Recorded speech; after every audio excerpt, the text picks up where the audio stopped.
भरत जी महाराज अपने पिता का अंतिम संस्कार इत्यादि करके राम जी के लिए नंगे पांव चले हैं। और जब राम जी के सामने आए हैं तब पाहि नाथ कहि पाहि गुसाई, भूतल परे लकुट कीनाई। जमीन पर गिर पड़े। राम जी ने उठाकर गले लगाया। सब आए हैं। माता कैकेयी भी आज भगवान से मिलने आई है राम जी से। राम जी प्रथम राम भेंटी कैकेयी जाकर के माँ से भेंट करते हैं, गुरु जी को प्रणाम करते हैं, माँ कौशल्या को, जितने लोग आए थे सबको भगवान मिले हैं। जब सब सभा लगी, अभी राम जी को ये पता नहीं है कि हमारे पिताजी चले गए हैं। जब श्री दशरथ जी महाराज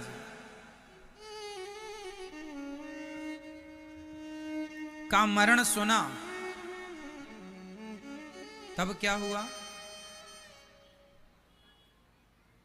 राम जी रो पड़े कि पिताजी अब नहीं रहे। जब ये संदेशा उनको प्राप्त हुआ कि दशरथ जी राम जी के वियोग में तड़प तड़प कर प्राण त्याग चुके हैं, जब ये बात श्री राम जी को पता चली, रो पड़े मेरे राघव।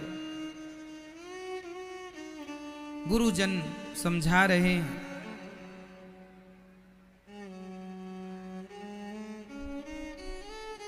माता कैकेयी बहुत पश्चाताप कर रही है, राम जी से आंखें नहीं मिला पा रही हैं।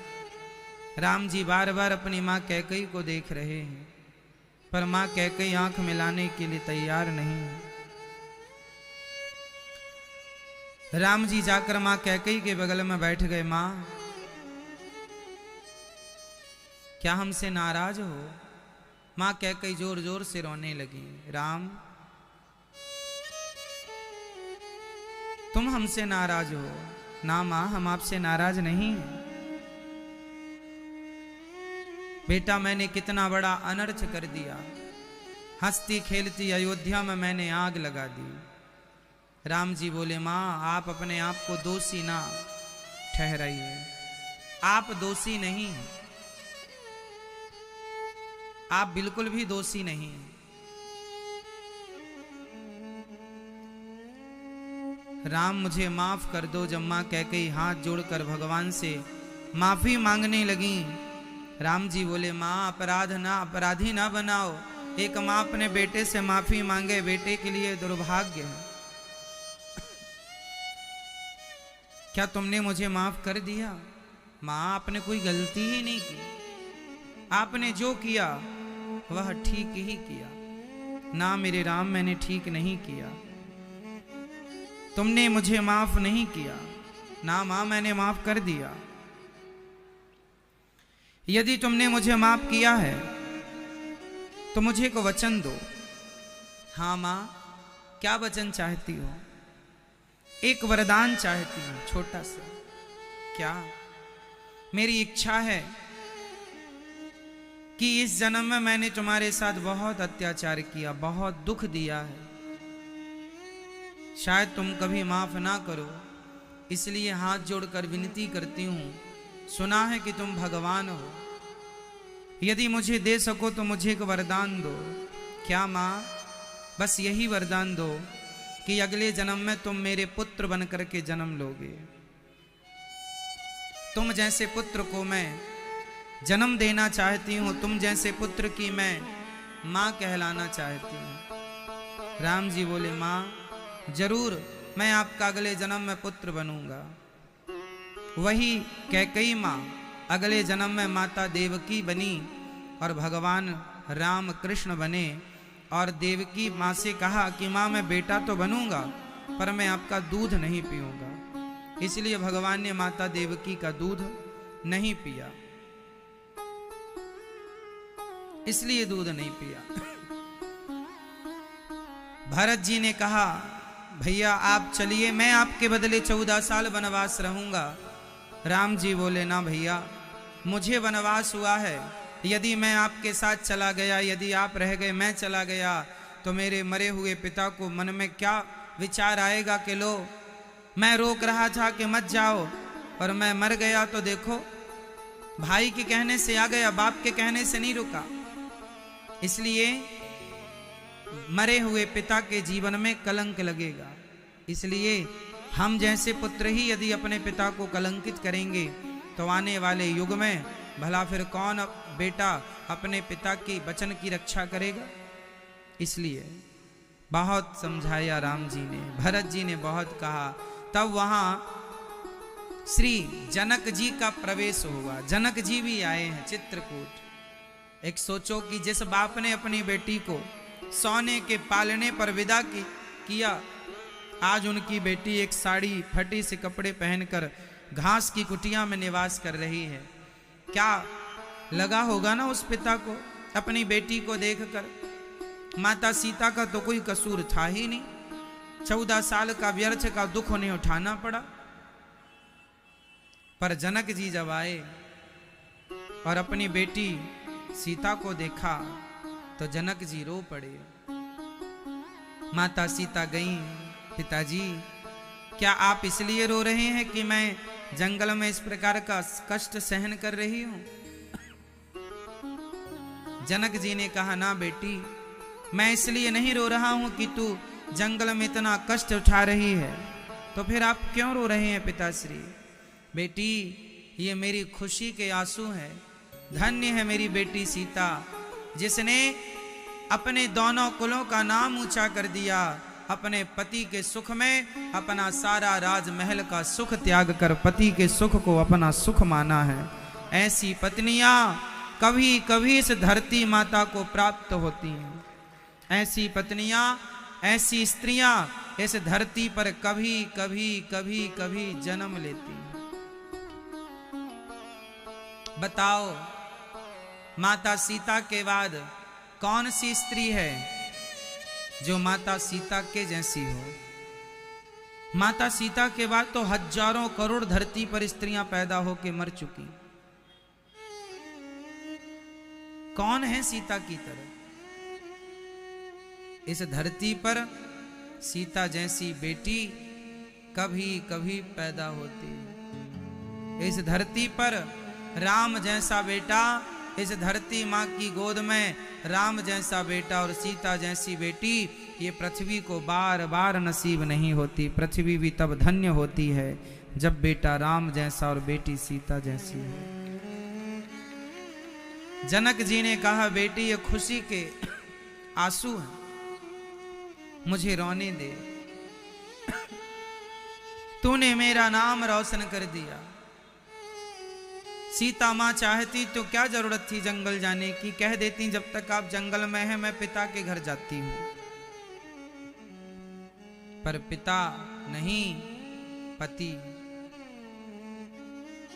पति के दुख को, पति के दुख को, पति के सुख को अपना सुख अपना दुख माना है। सबने बहुत समझाया। श्री गुरु वशिष्ठ जी ने राम जी से कहा, भरत जी जैसा कह रहे हैं आप चाहें तो कर लें। राम जी बोले, गुरु जी क्या मैं अपने पिता के वचनों को तोड़ दूं? और भैया भरत, यदि तुम जिद करते हो तो ठीक है, मैं चलता हूं, तुम निर्णय करो। क्या मरे हुए पिता के वचन को तोड़ देना क्या यही पुत्र का धर्म है? राम जी बोले, तैयार। बाद में जब सबने जिद करी तो राम जी तैयार हो गए। ठीक है, आखिरी निर्णय भरत जी का, आप बताओ क्या करना चाहिए? भरत जी ने कोई उत्तर नहीं दिया। भरत जी स्वयं इस बात से सहमत थे कि धर्म का पालन करना यही सबका धर्म है। पर भरत जी बोले, मैं आपके बिना अब जाऊं कैसे? मैं यहां आपके लिए आया हूं और आपके बिना जाना ठीक नहीं है। राम जी बोले, मैंने कब कहा कि तुम मेरे बिना जाओगे? मैं चलूंगा तुम्हारे साथ। चलोगे? हाँ, पर इस रूप में नहीं। भगवान ने अभी तक नरसिंह अवतार धारण किया, भगवान ने अभी तक वामन अवतार धारण किया, कच्छप, धनवंतरी, मोहिनी, कपिल अवतार धारण किया। भगवान ने अभी तक इतने अवतार लिए हैं भक्तों के लिए। आज भक्त भरत जी के लिए भगवान ने चरण पादुका का खड़ाऊ का अवतार लिया है। ये जो खड़ाऊ है, राम जी के पांव में कोई चरण पादुका थी ही नहीं। भरत जी के लिए भगवान ने चरण पादुका का अवतार लिया है। भगवान ने चरण पादुका के रूप में अपने आप को अवतरित किया है और भरत जी से कहा, ये रही चरण पादुका, मैं इस रूप में तुम्हारे संग हूं। अब भरत जी अब राम जी की निशानी लेकर चले।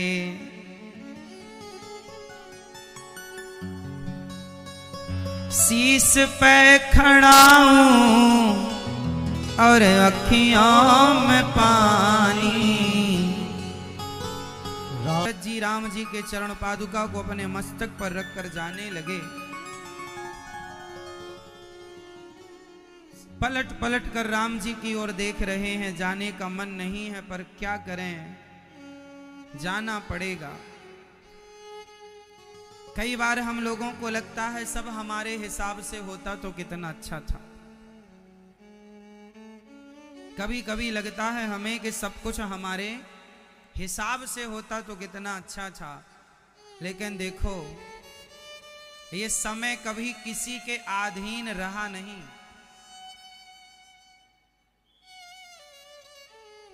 समय सबका बदला है, चाहे स्वयं भगवान ही क्यों ना हो। इसलिए समय जब विपरीत हो, समय जब बदले, चुपचाप केवल भगवान को याद कीजिएगा, सब भगवान पर छोड़ दीजिएगा। जो भगवान करेंगे अच्छा करेंगे।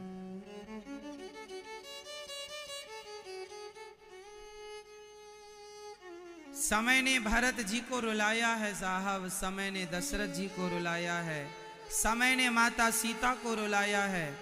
तो ये समय है आपको और हमें भी रुलाएगा।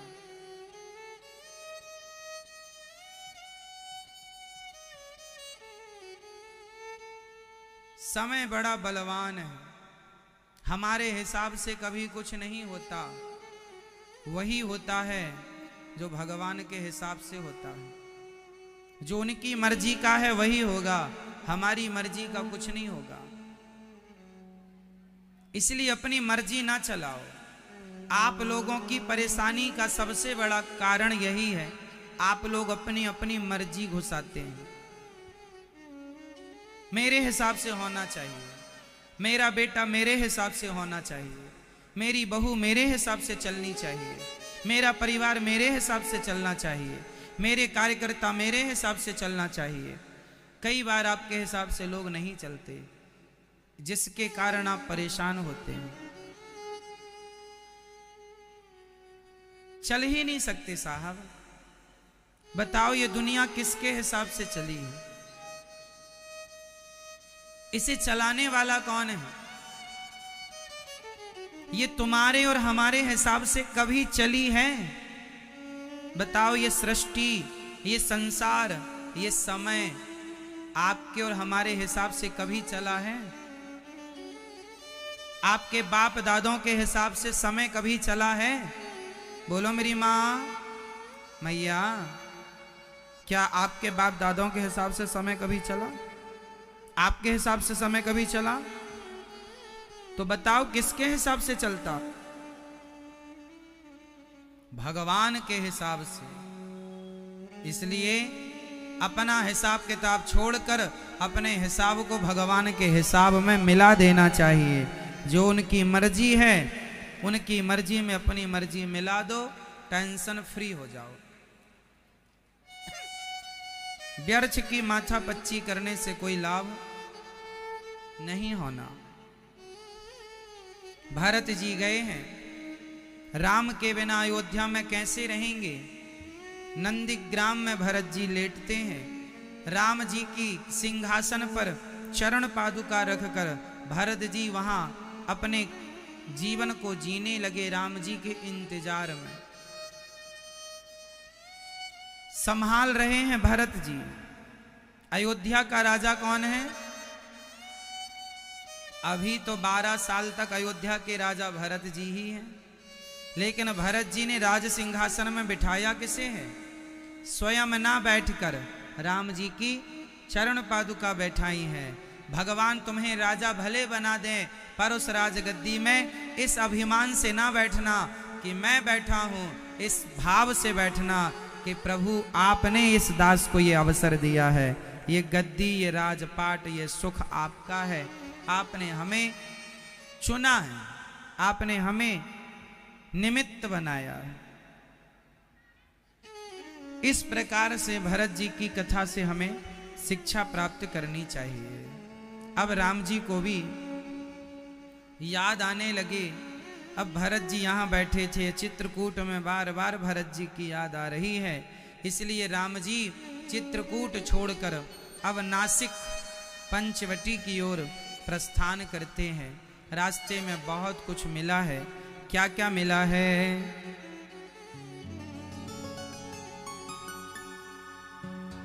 जैसे ही आगे बढ़े तो जयंत, इंद्र का बेटा, माता सीता के चरणों में चोंच मारकर भागा। सीता चरण चोंच हति भागा, मूढ़ मंदमति कारण कागा। सुरपति सुत धरी वायस वेशा, सठ चाहत रघुपति बल देखा। भगवान के बल को देखना चाहता है इंद्र का बेटा कि देखूं तो कि ये कौन है। अपने आप को भगवान कहते हैं, पता नहीं है भी कि नहीं। जैसे आप लोगों को संदेह हो जाता है ना कि राम जी भगवान है कि नहीं, ऐसे इंद्र के बेटे जयंत को भी संदेह हो गया था। तो माता सीता के चरणों में चोंच मार के भागा। तिनके का धनुष बनाकर तिनके का बाण जो राम जी ने चलाया, त्रैलोक्य में जयंत को कोई बचाने वाला नहीं था। पिता के पास गया, बचाओ किससे? बोले राम जी ने ब्रह्मास्त्र चला दिया। तिनके का बाण बनाकर चलाया, उस तिनके के बाण से उसे कोई ना ब्रह्मा ना शिव ना इंद्र ना कोई बचाने वाला। तब नारद देखा बिकल जयंता, लागी दया कमल चित संता। नारद जी को दया आई, उन्होंने कहा कि अच्छा हम चरणों में गिर पड़े, आप बचाइए भगवान। नारद जी से कहा, नारद जी ने कहा ये बताओ तुमने बिगाड़ा किसका है? बोले माता सीता का। तो जाओ उनके चरणों में गिरो। जयंत माता सीता के चरणों में जब आकर गिरा तो जैसे बच्चे की गलती माँ माफ कर देती है, ऐसे जयंत की गलती माता सीता ने माफ कर दी और राम जी से प्रार्थना की, पुत्र को छोड़ दो, बच्चा ही है। राम जी ने कहा, आपने कहा ठीक है। तो जयंत जैसे मूढ़ भगवान को ना जान पाए, जो इंद्र के बेटे हैं, आप और हम कितना जानेंगे। इसलिए भगवान पर संदेह होना लाजमी है। संदेह हो ही जाता है। ब्रह्मा को हो गया, इंद्र को हो गया, ये बाप बेटा दोनों की मोह हो गया था। तो भगवान माता सती को मोह हो गया कि ये राम है कि नहीं। तो आपको और हमें अज्ञानवश मोह हो जाए कोई आश्चर्य नहीं। जिनको भगवान पर संदेह है उनकी मति मारी गई है, उनकी बुद्धि मारी गई है।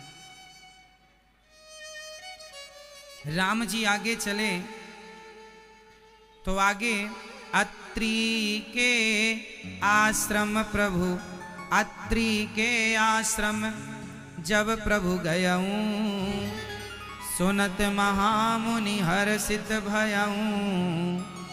अत्रि जी के चरणों में राम लक्ष्मण जी प्रणाम करते हैं और अत्रि जी भगवान की वंदना करते हैं।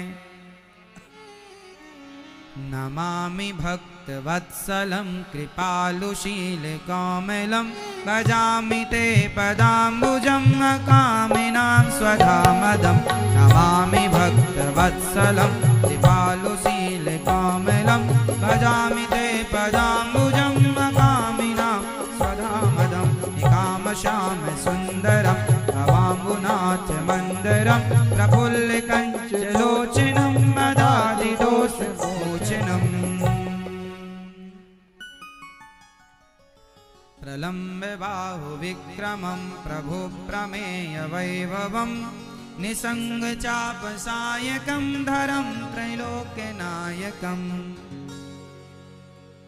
भगवान की स्तुति की श्री अत्रि जी ने, और अत्रि जी ने स्तुति करके कहा, हे प्रभु आप परम पावन परम पवित्र, आप कौन हैं जिन पर ब्रह्मा इत्यादि मोहित हो जाते हैं, जिनके चरण सदा लक्ष्मी जी दबाती हैं, वह भगवान आप हैं। हम जैसे पापियों पर कृपा करने के लिए आप मनुष्य रूप में अवतरित हुए हैं। विनती कर मुनिनाय सिरु कह कर जोर बहोरी, चरण सरोरुह नाथ जनी कबहु तजय मति मोरी। जिनके चरणों में अत्रि जैसे महाज्ञानी मस्तक नवाते हैं, उनकी पत्नी का हरण रावण ने कर लिया तो वो ढूंढ रहे हैं, सब जानते हैं, पर क्या करें, लीला जो करनी है। अब यहां राम जी अत्रि जी के पास बैठे हैं और अत्रि ऋषि की पत्नी है। बताओ अत्रि ऋषि की पत्नी कौन है? कौन है मैया? अत्रि ऋषि की पत्नी कौन? माता अनुसुईया। अनुसुईया माता। अनुसुईया मां के पास आज माता सीता बैठी हैं और कह ऋषि वधु सरस मृदुवानी, नारी धर्म कछु ब्याज बखानी। नारी धर्म का ब्याज कह रही है माता अनुसुईया। माता सीता को दिव्य साड़ी प्रदान की। माता सीता रावण के यहाँ जब गईं तो जो साड़ी पहनकर गई थी ना, वो साड़ी ऐसी साड़ी थी, ना वो मैली होती थी ना वो पुरानी होती थी। वो माता अनुसुईया ने उन्हें दिव्य वसन भूषण पहिराए, दिव्य आभूषण दिए थे, अद्भुत श्रृंगार किया था माता अनुसुईया ने माता सीता का। और नारी धर्म बता रहे हैं। अब नारियों को ध्यान से सुनना है, क्या कह रही हैं माता अनुसुईया? धीरज धर्म मित्र अरु नारी, आपद काल परखिए चारी। धैर्य को, धीरज धर्म, धैर्य धर्म मित्र और नारी, इन चारों को विपत्ति के समय में परखा जाता है। किस समय में परखा जाता है? पत्नी अच्छी है कि बुरी है?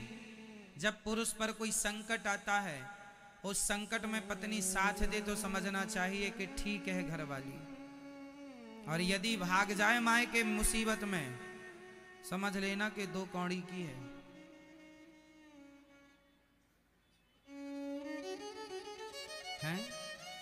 इसलिए नारी की पहचान भी विपत्ति में होती है। धीरज धैर्य की आप कितने धैर्यवान हैं, विपत्ति में पहचान होगी। धीरज धर्म मित्र, मित्र की पहचान विपत्ति में होती है, साथ छोड़ के भाग जाते हैं। और धीरज धैर्य धर्म, आप धर्मात्मा हैं कि नहीं, विपत्ति में पता लगता है। जब पेट भरा हो तो आप भगवान को भोग लगाकर खाते हैं, लेकिन जब बहुत भूख लगी हो, 2 दिन से खाने को ना मिला हो, और सामने भोजन आए और भोजन 2 दिन बाद मिला है खाने को, फिर भी आप खाने के पहले भगवान को खिला रहे हैं, तब माना जाएगा कि आपने हर समय भगवान को याद रखा। नहीं तो मुसीबत, जब भूख कड़ाके की लगती है ना, तो आदमी पहले खाता है, अरे भगवान को भोग नहीं लगाए। तो धर्म की परीक्षा विपत्ति में होती है। धीरज धर्म मित्र और नारी, आपतकाल परखिए चारी। पति कैसा भी हो, वृद्ध रोग बस जड़ धन हीना, अंधे बहिरे क्रोधी अति दीना। पति कैसा? अंधा, लंगड़ा, बहरा। नारी को पति की सेवा करना चाहिए, है ना? खूब सेवा करो अपने पति की। पति का धर्म है कि वह नारी का सम्मान करे, नारी का धर्म है वह अपने पति की सेवा। ऐसा माता अनुसुईया जी कह रही हैं। है नारी को ही नारी धर्म बताया जा रहा है नारी के द्वारा।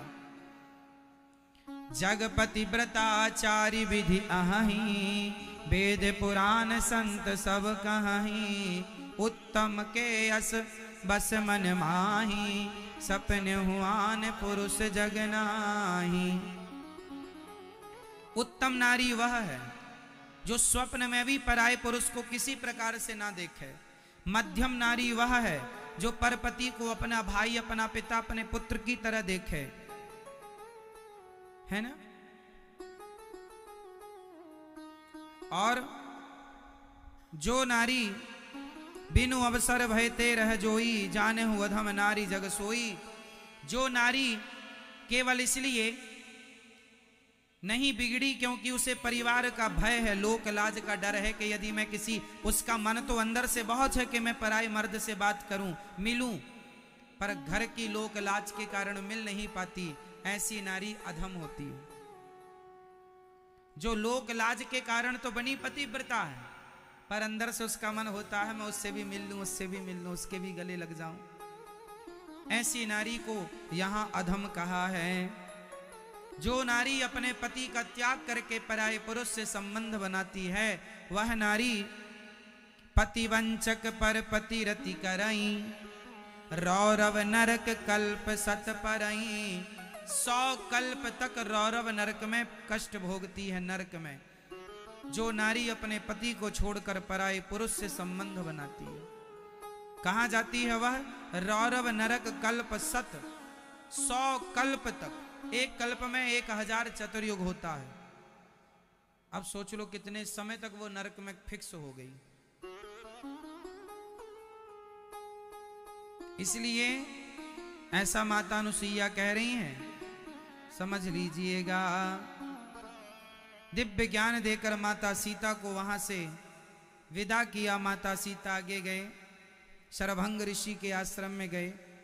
शरभंग मुनि जहां जो केवल राम जी का ही इंतजार करने के लिए जीवित थे, और राम जी का दर्शन करके वह भगवत धाम को चले गए। उनकी मृत्यु आने वाली थी, पर उन्होंने कहा कि राम जी आने वाले हैं, इसलिए मौत को रोक दिया था, दर्शन करके आऊंगा। ऐसे महान ऋषि। इसके बाद जब राम जी आगे चले तो चलते चलते संतों ने भगवान की खूब स्तुति की। संतों ने कहा, महाराज राम जी ने देखा कि वहां हड्डी का ढेर लगा, पहाड़ बना था। राम जी बोले ये क्या है? बोले संत लोग जो तपस्या करते हैं, उन तपस्वी संतों को ये निशाचर, ये राक्षस खा जाते हैं। तो खाने के बाद हड्डियों का ढेर लाखों संतों को खा गए। सबकी हड्डी इतनी बड़ी पहाड़ की तरह हड्डियां लगी हैं, ढेर पड़ा है हड्डियों का।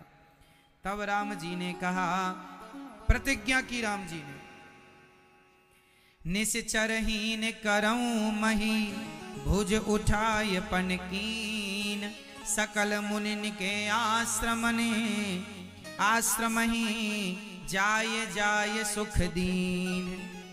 राम जी ने कहा, मैं एक ही अब सारे राक्षसों का नाश करूंगा। सबके कुटिया में जा जा करके राम जी ने सबको सुख दिया। अब अगस्त जी के आश्रम में जाने के लिए उनके शिष्य के आश्रम में गए। मुनि अगस्त कर शिष्य सुजाना, नाम सुतीक्षण रति भगवाना। अगस्त जी के एक शिष्य थे, नाम था सुतीक्षण। सुतीक्षण। एक दिन अगस्त जी कहीं काम से एक दिन के लिए बाहर गए, तो गुरु जी ने कहा कि जरा हमारे ठाकुर जी की तुम सेवा करना। छोटे से शालिग्राम जी थे, काले से बिल्कुल। रोज गंगा नहवाना, रोज स्नान कराना और प्रेम से सेवा करना। जी गुरु जी। गुरु जी चले गए। अब सुतीक्षण जी भगवान को लेके गंगा जी के किनारे गए, तो वहां जामुन का पेड़ था, और जामुन का पेड़ पकी पकी जामुन लगी थी। सुतीक्षण जी का मन हो गया खाने को। बच्चे तो उस समय ये बच्चे थे, खाने को मिल जाए तो मजा आ जाए। पर जामुन तोड़े कैसे, ना कोई लाठी ना कोई पत्थर। तो अब उनको शालिग्राम भगवान दिखाई पड़े, तो उन्होंने शालिग्राम भगवान को उठाया और जामुन के पेड़ में जो मार लगाई, दिया शालिग्राम भगवान को, फेंका जामुन के पेड़ पर। तो जामुन तो बहुत सारी गिर गई, पर शालिग्राम भगवान जाके नदी में गिर गए। अब सुतीक्षण जी ने बहुत ढूंढा, नहीं मिले। गुरुजी मारेंगे, क्या करें, भगवान कहाँ चले गए जामुन के चक्कर में। उन्होंने जामुन तो खाई, लेकिन उन्होंने 2 जामुन, बड़ी बड़ी जामुन उठा के जहां भगवान थे, भगवान की जगह जामुन रख दी और जामुन को चंदन वंदन तुलसी लगा के पधरा दिया। शाम को गुरुजी आए, तो शाम की संध्या आरती गुरुजी ने की, और गुरुजी ने जब आरती की तो देखा कि आज भगवान ज्यादा ही सांवले हो गए, काले काले। शाम की जब तुलसी हटाई और तुलसी हटा के ठाकुर जी को उठाया, तो जामुन गूदा अलग हो गया, गुठली अलग हो गई। अब गुरुजी ने कहा, ये शालिग्राम भगवान की जगह ये जामुन क्या कर रही है? अरे सुतीक्षण जी, गुरुजी ये भगवान कहां गए? भगवान तो वहीं थे गुरुजी, चंदन तुलसी लगाए बैठे थे। अरे ये क्या हो गया, ये गूदा गूदा दिख रहा। गुरुजी आप बहुत नहवाते हो, लगता भगवान सड़ गए। पुनी पुनी चंदन, पुनी पुनी पानी, और सड़ गए शालिग्राम तो हम का जानी। पुनी पुनी चंदन, पुनी पुनी पानी, और सड़ गए शालिग्राम तो हम का जानी, हम का जानी। गुरुजी ने कहा, ऐसी उद्दंडता करता है, भगवान सड़ सकते हैं? जरूर तूने कोई हरकत की, सही सही बता। अब बच्चा तो है, गुरुजी ने ज्यादा डांटा। हाँ गुरुजी, वो गए थे नहवाने, भगवान जी को जामुन लगी, कुछ दिखा नहीं तो भगवान से मारा, तो जामुन तो मिल गई पर भगवान नहीं मिले। तो हमने सिंहासन में जामुन बिठा दी थी, जामुन पधरा दी थी।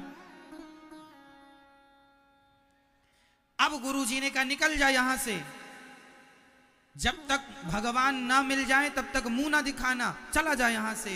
सुतीक्षण जी उस समय छोटे से थे। जी गुरुजी, जब तक भगवान नहीं आएंगे अब मैं अपना मुंह आपको कभी नहीं दिखाऊंगा। आज उन्हीं सुतीक्षण जी के, फिर वो गुरु जी की कुटिया के कुछ दूर अपनी कुटिया बनाकर इतनी भक्ति, इतना भजन किया कि आज भगवान राम सबसे पहले सुतीक्षण जी के आश्रम में गए, और सुतीक्षण जी ने चरण धोकर कहा, वाह प्रभु, मुझे विश्वास था कि आप जरूर आएंगे। भगवान को, गुरु जी के भगवान को हमने दूर किया था, आज गुरु जी के भगवान को हम गुरु जी से मिलाएंगे। प्रभु आप हमारे साथ चलिए।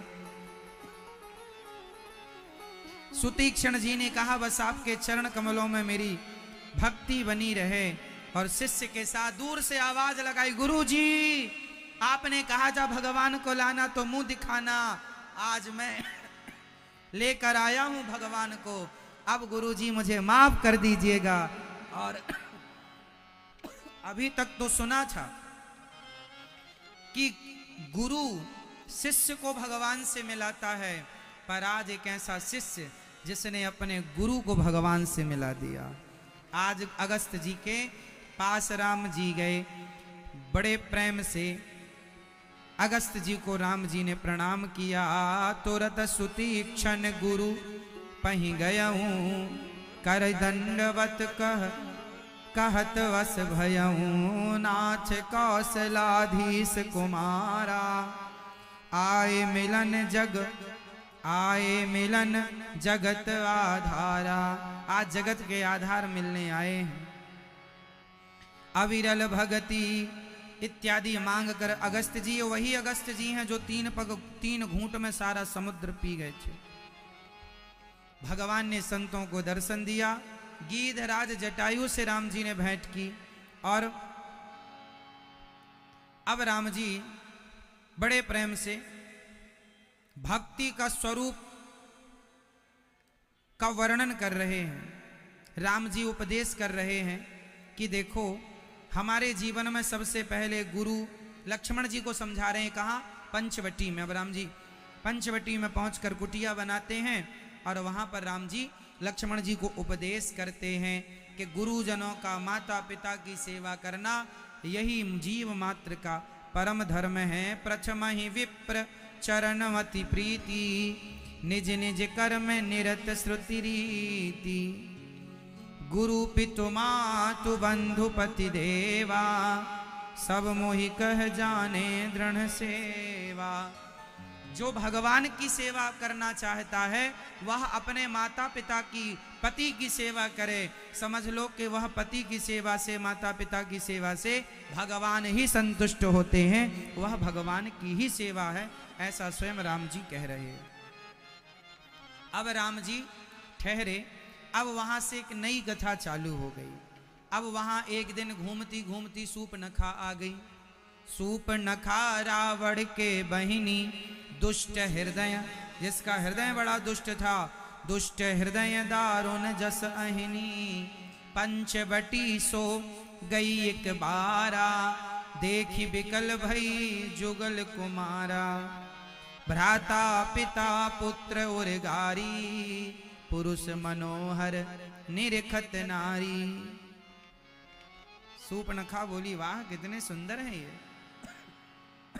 रूप बदल कर गई, रुचिर रूप धरी, बढ़िया रूप बनाकर सूपनखा गई राम जी के पास। कहती है, तो सम पुरुष न मौसम नारी, यह संयोग विधि रचा विचारी। विधि मतलब विधाता, मतलब ब्रह्मा। ब्रह्मा ने हमारा और तुम्हारा विवाह लिखा है। राम जी ने तुरंत ब्रह्मा जी को फोन मिलाया। क्यों ब्रह्मा जी, जी वो हमारा विवाह आपने सीता से लिखा है कि सूपनखा से? ब्रह्मा जी ने तुरंत अपना देखा है साहब, नहीं प्रभु आपका विवाह तो सीता से। तो ये तो कह रही है कि हमारा विवाह ब्रह्मा जी ने लिखा है, कह रही है। ब्रह्मा जी बोले, जरूर झूठा, गलत नंबर डायल कर रही है। सूपनखा कह रही है, तुम बड़े सुंदर हो, हम भी बड़ी सुंदर हैं। वैसे तुम हमसे ज्यादा सुंदर तो नहीं हो, पर तुमसे हम काम चला लेंगे। तुम हमारे पति बन जाओ, तुम हमसे विवाह कर लो। यह संयोग विधि, विधि मतलब विधाता ने रचा है तुम्हारा हमारा मिलना। तो सम पुरुष ना मौसम नारी, तो सम पुरुष मौसम नारी का क्या आशय है? ये सूपनखा कौन है? रावण की बहन। रावण ने एक बार अपने जीजा जी का मर्डर कर दिया था, मार दिया था। सूपनखा के पति को किसने मारा था? रावण ने। और रावण ने जब मारा तो सूपनखा ने मन में सोचा, तूने मेरा सुहाग उजाड़ा है रावण, मैंने तेरी लंका ना उजाड़ दी तो मेरा नाम सूपनखा नहीं। तो सूपनखा कहती है, राम जी आपका भी संकल्प है कि निश्चर हीन करऊं मही, पूरी पृथ्वी निशाचरों से हीन करना है। आपका भी संकल्प वही है और मेरा भी संकल्प है कि रावण का विनाश करना है। तो सम पुरुष न मेष मौसम नारी, तुम्हारे विचार हमारे विचार एक से हो गए। इसलिए तुम्हारे जैसा पुरुष अच्छे विचार वाला और हमारे जैसी नारी रावण के विनाश का विचार रखने वाली, तो सम पुरुष न मौसम नारी। इसलिए कहा कि तो सम पुरुष न मौसम नारी।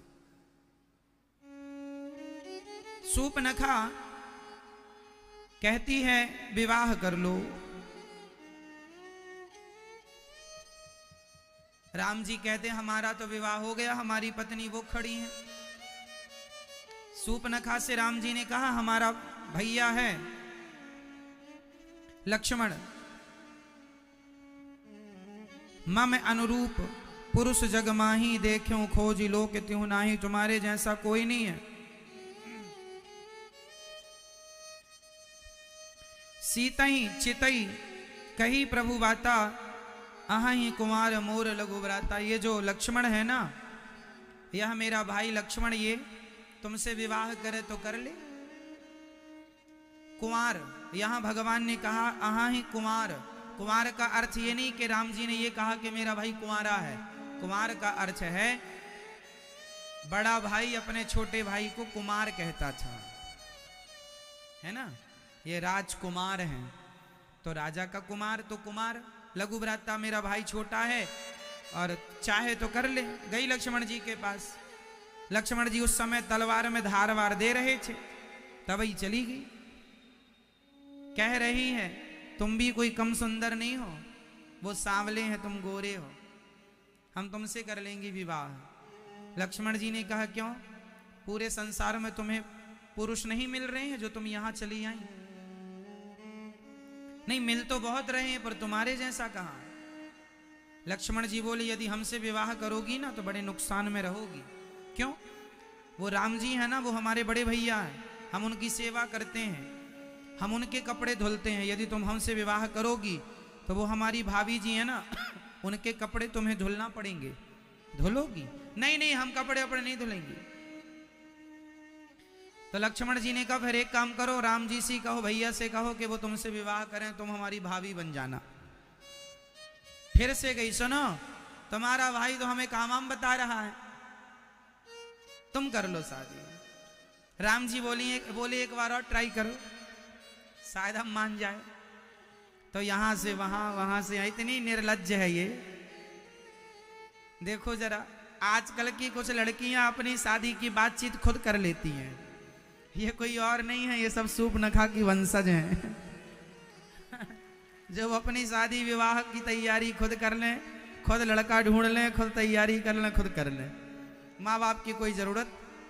ये सब सूर्पनखा के वंशज हैं, निर्लज्ज बेशर्म जिनको कहते हैं।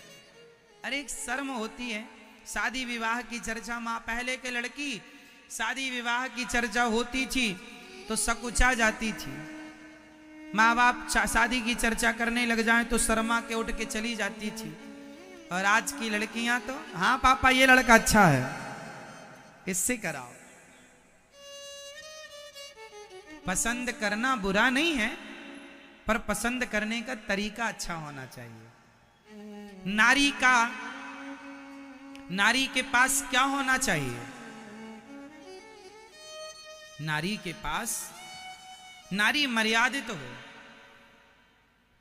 शर्म थोड़ी तो होनी चाहिए सबके अंदर, पुरुष के अंदर भी नारी के अंदर भी। लज्जा नारी का आभूषण है। लज्जा नारी का क्या है? थोड़ा तो लज्जा होनी चाहिए। सूर्पनखा बिल्कुल निर्लज्ज है। ऐसे ही आज हमारे समाज में, देश में ऐसी बहुत सारी स्त्रियां हैं जो अपने माँ बाप की बात नहीं मानती, मनमाना करती। आजकल तो शादी के बाद चूड़ी तक नहीं पहनती लड़कियां, ना मांग भरती ना चूड़ी पहनती। शादी हो गई है, अब ये क्या है? फैशन है। फैशन तो है, पर फैशन के नाम में आपकी संस्कृति, आपके संस्कार सब समाप्त हो गए। इसलिए फैशन पे जियो। आज के युग में फैशन ठीक है, पर संस्कृति बनी रहे, संस्कार नष्ट ना हो, इसका ख्याल सबको रखना चाहिए। आजकल की नई बहुओं की मांग में वो कम बहुएं होती हैं जो यहां तक मांग भरती हैं। आजकल तो मांग भरने में भी शर्म आती है महिलाओं को। अब देखो, यहां जरा सा घिस करके घिसनी से बालों से छुपा देती हैं ऐसे, ताकि कोई देख ना पाए। शादी के बाद भी कुछ महिलाओं को ऐसा लगता है कि हमें लोग कुंवारा ही समझें, है ना, कुंवारा ही समझें। सदा जवान रहना चाहता है आज का आदमी, अविवाहित रहना चाहता है। आजकल ये थिंकिंग हो गई है कि अविवाहित लोगों को लोग ज्यादा देखेंगे। अरे भैया, अविवाहित और विवाहित, अविवाहित नहीं, विवाह हो जाना वह नारी परम सौभाग्यशाली है जिसके मांग में सिंदूर है। हमारे यहाँ गांव में कहावत कहते हैं कि भगवान दुश्मन की बेटी का भी हाथ खाली ना करें, मतलब उसके हाथ में चूड़ी बनी रहे। लेकिन आजकल तो फैशन के नाम पर ही हाथ खाली हैं। हाथ खाली का अर्थ होता है विधवा। भगवान दुश्मन की बेटी के हाथ खाली ना करें, ऐसी कहावत है। लेकिन आजकल तो फैशन पे ही हाथ खाली। लड़कियां एक हाथ में घड़ी पहनती हैं, दूसरा हाथ खाली है। किस नाम पर? फैशन के नाम पर। चूड़ी नहीं है, या फिर एक हाथ में यहां तक चूड़ियां, दूसरी हाथ में एक भी चूड़ी नहीं है, फैशन के नाम पर। हाथ खाली है कि नहीं? खाली है ना। और खाली हाथ अपशगुन होता है। विवाह के बाद लड़की का हाथ खाली है मतलब अच्छा नहीं है। क्यों जी, क्या कहते हैं आप लोग? पर फैशन है साहब। अब फैशन जो करे जो कराए सब ठीक है और क्या। पर आप लोग अपनी बेटियों को थोड़ा समझा देना, है ना। चूड़ी पहन लेना अच्छी बात है, पहनना ही चाहिए। अरे दो पहनो, हम ये नहीं कहते हाथ भरे रहो चूड़ियों से।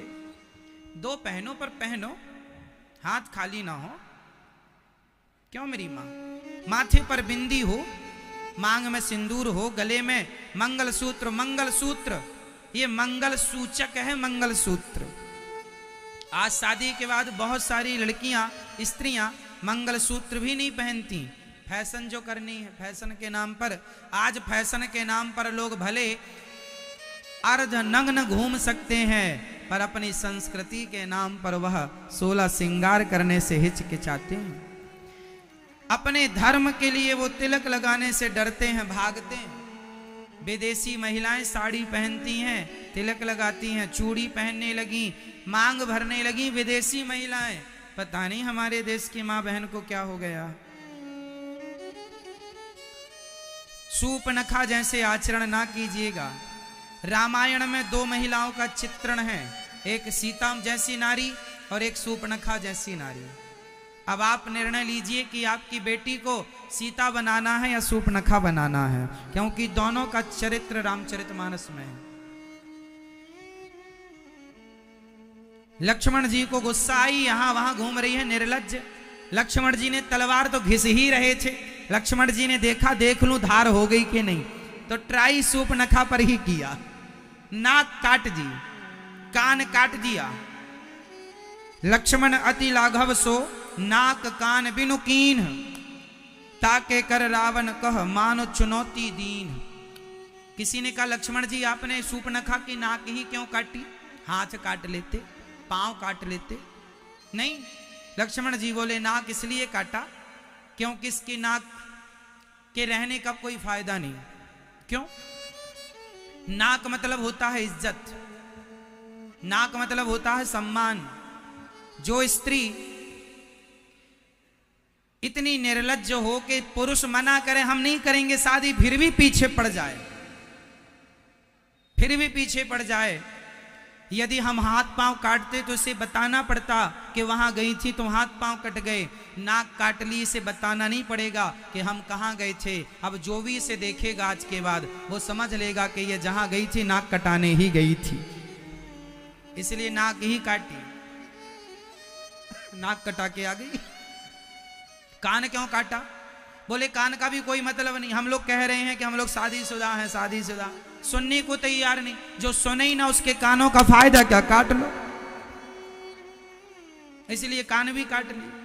अच्छी बात सुनती नहीं है, तो जो अच्छी बात ना सुने, जो अच्छी आचरण की ना हो, उसके नाक कान रहने का कोई अर्थ नहीं। इसलिए सूपनखा खरदूषण के पास गई। खरदूषण सेना तैयार की, देखो मुझे कुरूप कर दिया।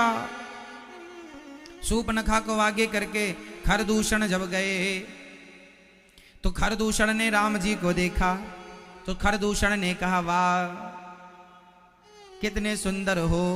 राम जी को देखकर खरदूषण राक्षस थे, लेकिन राम को देखकर कहा वाह क्या खूब लगते हो, बड़े सुंदर दिखते हो। कितने सुंदर है ना राम। अरे राम इतने सुंदर हैं कि राम जी के दुश्मन राम जी को देखें तो वो भी मोहित हो जाते हैं। यद्यपि भगनी कीन्ह कुरूपा, बधलायक नहीं पुरुष वनूपा। भले तुमने मेरी बहन को कुरूप किया है, खरदूषण बोले, पर मैं तुम्हें मारूंगा नहीं क्योंकि तुम हो बड़े सुंदर। भले तुमने मेरी बहन को कुरूप किया है, मेरी शरण में आ जाओ, मैं छोड़ दूंगा। राम जी बोले अच्छा अभी आता हूं। राम जी गए और जितने उनकी सेना में थे, भगवान ने एक बाण चलाया तो जितने उनकी सेना में लोग थे आपस में ही उन्हें राम का दर्शन होने लगा। वो एक को राम मान के दूसरे को मार दे, दूसरे को राम समझ के दूसरा, आपस में सारी सेना खरदूषण की मर गई। राम ने खरदूषण को मारा। और वहां से खरदूषण को विदा किया, अर्थात मृत्यु की। अब शूर्पणखा दौड़ कर गई रावण के पास। रावण के पास जब गई, रावण उस समय संगीत सुन रहा था। महाराज, आपकी बहन को कुरूप कर दिया है और आप यहां नाच गाने में मस्त हैं, उठो। कोई पुरुष है, उनकी नारी बड़ी सुंदर है। अभी कह रही थी हम सुंदर हैं, अब कह रही है वो सीता बहुत सुंदर है। यदि तुम्हारी पत्नी बन के रहे तो तुम्हारा और यश बढ़ेगा। देखो ये बहन कैसी है, भाई को भड़का रही है।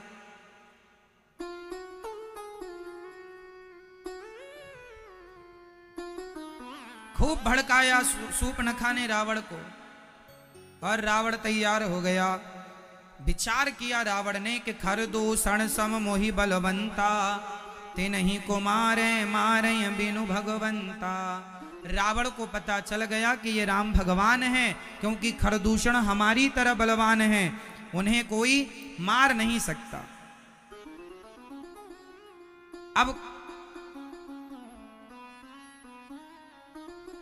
कौन मार सकता है?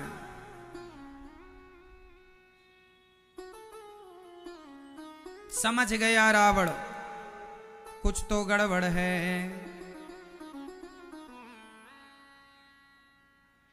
अब यहां रावण तैयारी कर रहा है, और यहां भगवान राम को अब रावण तैयारी कर रहा है कि सीता का हरण कैसे किया जाए, राम की वो पत्नी वो मुझे कैसे प्राप्त हो। और यहां शूर्पणखा के भड़काने से रावण मारीच की तरफ बढ़ा, और यहां लक्ष्मण जी कंदमूल फल लेने गए तो राम जी ने सीता मां से एक बात कही। यह गुप्त बात है, रामचरितमानस में यह बात लिखी है, आप समझो बहुत काम आएगी। राम जी ने माता सीता से कहा, सोनहु प्रिया व्रत रुचिर सुशीला, मैं कछु करब ललित नर लीला। हे सीता, अब मैं कुछ लीला करने जा रहा हूं, तुम पावक महु, ये चौपाई सुनना काम आएगी। तुम पावक महु करहु निवासा, जो लगी करहु निशाचर नासा। भगवान राम माता सीता से क्या कह रहे हैं कि जब तक मैं रावण इत्यादि दुष्टों को मारता हूं तब तक तुम कहां पे वास करो। जोर से, जोर से, ये बात लिखी है ना, तुम पावक महु करहु निवासा। जब तक मैं कुछ लीला कर लूं, रावण को कुंभकर्ण को मार लूं, तुम्हें बड़ा कष्ट होगा, इसलिए थोड़ा तुम सुरक्षित अग्नि में वास करो। सीता मैया ने कहा ठीक है। राम जी ने अग्नि प्रज्वलित की और अग्नि देवता से कहा सीता का ख्याल रखना। अग्नि लोक में जाकर के माता सीता सुरक्षित वहां रहने लग गई कि मेरे पति अभी कुछ, भाई पति कहीं काम पे जाए तो पत्नी से कहे कि 4 घंटे तुम्हें यहीं वेट करना पड़ेगा, तो 4 घंटे के लिए पति उसका कहीं मॉल वॉल में छोड़ देता, तुम यहाँ जब तक देखना तुम्हारा समय बीतेगा, मैं कुछ काम करके आता हूँ। तो राम जी ने माता सीता को अग्नि लोक में भेज दिया कि जाओ भाई वहीं देवलोक, कहीं भी कुछ भी आप मानिए, अग्नि में वास किया माता सीता ने। और फिर जो नकली सीता, वह अग्नि से माता सीता की परछाई प्रकट हो गई। कौन प्रकट हो गई? छाया सीता, जिन्हें वेदवती कहते हैं। जो कौन थी? वेदवती नाम की एक स्त्री थी, जिन्होंने तप किया था, जिनके बाल रावण ने बहुत पहले पकड़े थे, और वेदवती ने श्राप दिया था कि रावण आज के बाद तूने किसी नारी को बिना उसकी मर्जी के स्पर्श किया तो तेरी मृत्यु हो जाएगी या तेरे सिर के 7 टुकड़े हो जाएंगे। यह श्राप वेदवती ने दिया था। वही वेदवती इस समय सीता माता की छाया सीता बन के खड़ी हैं। 2 कॉपी, डबल रोल। समझ रहे हैं? माता सीता के क्या हो गए? डबल रोल हो गए। ये कौन सीता है? बोल दो फिर से। वेदवती, छाया सीता। यही वेदवती सीता आगे चल करके कलयुग में भगवान श्रीनिवास तिरुपति बालाजी की पत्नी पद्मावती के नाम से जानी गई। ये कथा मैंने आपको पहले सुनाई है। तिरुपति बालाजी की शादी किनसे, विवाह किनसे हुआ? पद्मावती, ये पद्मावती यही छाया सीता, जब छाया सीता रावण के यहाँ से आई, और आप लोगों ने सुना होगा कि राम जी ने माता सीता की अग्नि परीक्षा ली। माता सीता पर राम जी को संदेह नहीं था, अरे राम है और वो जगत जननी है, उन पर संदेह की क्या बात है। रावण के यहां से माता सीता आई तो अग्नि परीक्षा नहीं थी, वो माता सीता की वापसी थी। और जब ये छाया सीता अग्नि में वापस जाने लगी, जब रावण मर गया तो छाया सीता ने कहा, प्रभु आप हमें अपनी पत्नी के रूप में कब स्वीकार करोगे? अभी तक तो हमने आपकी पत्नी का केवल अभिनय किया है, अभी हम आपकी पत्नी नहीं है, अभी सिर्फ हमने आपकी पत्नी का अभिनय किया है, कब हमें पत्नी के रूप में स्वीकार करोगे? तब भगवान बोले, मैं कलयुग में श्रीनिवास बनकर आऊंगा, तिरुपति बालाजी, तब मैं तुमसे विवाह करूंगा। तो ये तिरुपति बालाजी जो हैं, ये कलयुग में ही प्रगटे भगवान है, इस कलयुग में। और इनका विवाह पद्मावती, जो कि वही छाया सीता थी। क्लियर है? तो जो सीता रावण ने चुराई वो माता सीता असली नहीं थी। ये बात रामचरितमानस में खूब अच्छे से लिखी है, आप पढ़ें तो आपको मिल जाएगी ये लिखी हुई बात। लोग कहते हैं राम जी ने माता सीता पर शक किया, संदेह किया। राम जी को माता सीता पर कोई संदेह नहीं था साहब, संदेह जमाने को हो सकता है, भगवान को नहीं। वो भगवान है, वो जानते हैं कि सीता कौन है, और जानने वाले जानते हैं कि राम कौन है। अज्ञानी लोग, मूर्ख लोग राम और सीता के चरित्र पर ना जाने क्या क्या टीका टिप्पणी करते रहते हैं, अनादि समय से करते आ रहे हैं। बहुत बड़ा प्रश्न चिन्ह खड़ा करते हैं, प्रश्न चिन्ह लगाते हैं। क्यों लगाते हैं प्रश्न चिन्ह?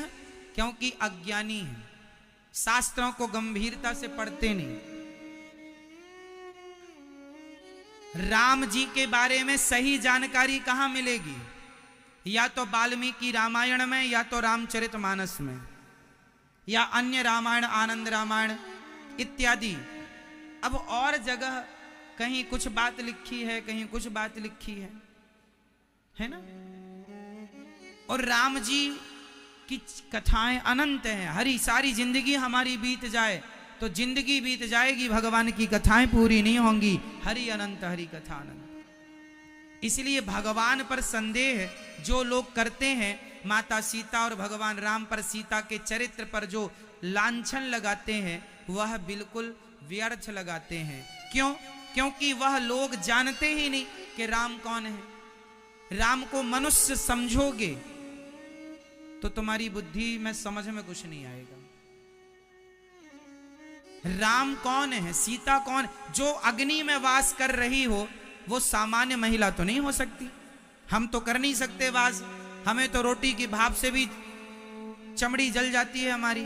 क्यों भैया? रोटी की भाप लग जाए आप लोगों के तो हाथ में फफोले पड़ जाते हैं। और यहां माता सीता अग्नि में वास कर रही, तुम करके दिखाओ।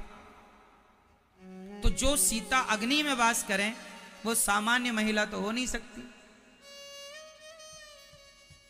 है ना। अब मूर्खों को समझाए कौन?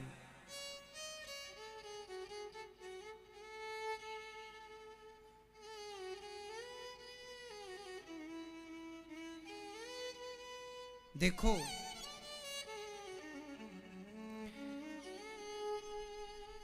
बस ये आप समझो कि बहुत सारे विवाद के लिए बहुत सारे टॉपिक हो सकते हैं, पर विवाद में नहीं उलझना चाहिए। भगवान श्रद्धा का विषय है, संदेह का नहीं। कई लोग भगवान राम पर बहुत उंगलियां उठाते हैं, यदि ये भगवान थे तो ऐसा क्यों, ऐसा क्यों, ऐसा। कभी इसको समझने के लिए आपको सत्संग बहुत डीप पे करना पड़ेगा। राम जी को आप केवल सुन के मानने लग जाएंगे तो राम जी के कोई एक चरित्र को आप पढ़ेंगे तो आपको संदेह है, अरे राम जी जब सीता माँ को खोज रहे थे तो ऐरे गहरे नच्छू खैरे की छोड़ दो। भगवान शिव की पत्नी माता सती को उन पर संदेह हो गया कि ये कैसे भगवान है, पत्नी को खोज रहे हैं जंगल जंगल जंगल जंगल जंगल। तो भगवान शंकर की पत्नी को संदेह हो गया और वो ऐसा संदेह हुआ कि उनकी पत्नी को शंकर जी खुद ना समझा पाए। जिन्हें शंकर ना समझा पाए उन्हें आप और हम कितना समझा पाएंगे। भगवान पर किसी को संदेह हो जाए तो उन्हें भगवान शंकर भी नहीं समझा सकते, तो हम और आप कितना समझाएंगे, है ना मेरी मां। इसका एक जीता जागता उदाहरण माता सती है। आपको पता है माता सती को मोह हो गया था, सुनाई थे ना हमने कथा। तो माता सीता, जो रावण ने सीता चुराई, वो कौन सी सीता थी? एक साथ बोलो जोर से। जिनको संदेह है उनको आप लोग ये बातें बताया करो, मूर्खों को थोड़ा आप लोग ही समझा दिया करो। क्यों जी, सही है। रावण ने जिन सीता मां का हरण किया वह कौन सी माता थी? छाया सीता थी, वह माता वेदवती थी। ये सारी चीजें प्रमाण लिखित में है, हम मन से नहीं बोल रहे हैं कुछ भी, ठीक है। अब लक्ष्मण हूं यह मरम न जाना, माता सीता अग्नि में चली गई, ये बात केवल राम जी जानते और माता सीता, लक्ष्मण जी जो थे वो भी। लक्ष्मण हूं यह मरम न जाना, जो कछु चरित रचा भगवाना, जिनके मर्म को, जिनके रहस्य को 24 घंटे संग में रहने वाले लक्ष्मण जी ना जान पाए, उनके मर्म को तुम और हम भला कितना जानोगे। सोई जाने जेह देव जनाई, भगवान को वो ही जान सकता है जिन्हें भगवान जनाना चाहे कुछ कुछ।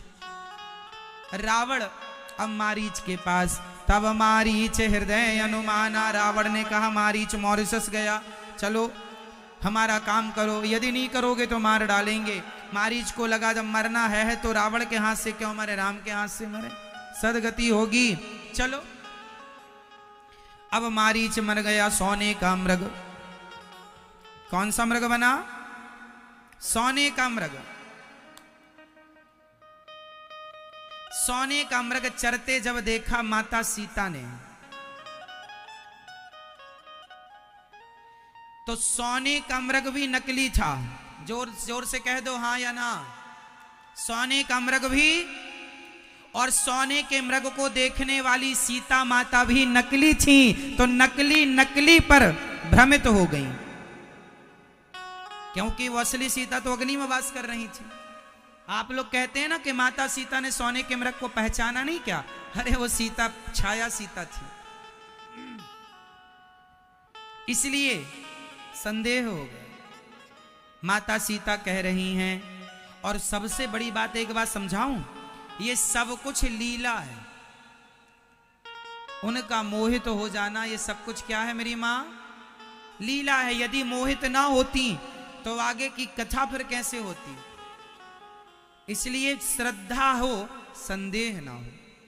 सत्य संध प्रभु बधि करिए, आनहु चरम कहति वैदेही,